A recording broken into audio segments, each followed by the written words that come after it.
The best way to restore someone. Christian daily devotion. Scripture reference.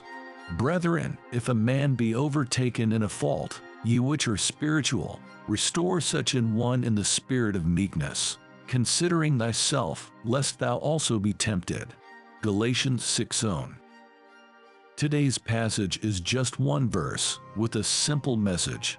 When someone, a member of the church, is found to have committed a sin, the spiritual response is to restore the person. We should seek restoration first.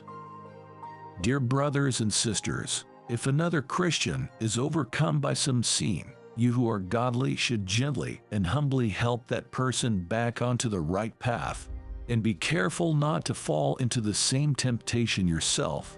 Galatians 6:1. Discipline is good, but the spiritual response is not to discipline the person in a way that serves as a deterrent to others. It is to restore the person. To restore is to work to bring back to the known, acceptable, and preferred state. Discipline is a very important consideration, but restoration is a higher, spiritual, godly one. You have options in how to handle the sin or scandal that is developing.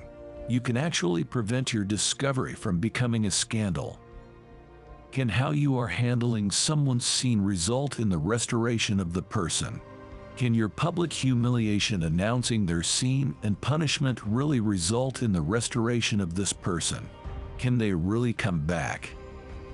From the verse, restoration should be done with humility, carefully considering the fact that you can also be tempted.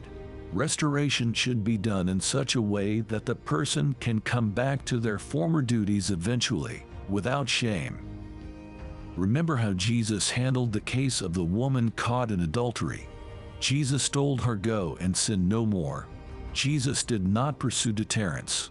Why are you pursuing it so strongly? Pursue restoration. It is more godly. Prayer. The wisdom of God is actively at work in me, guiding my path and directing me in the way of righteousness. I walk in humility every day of my life in Jesus' mighty name. Amen.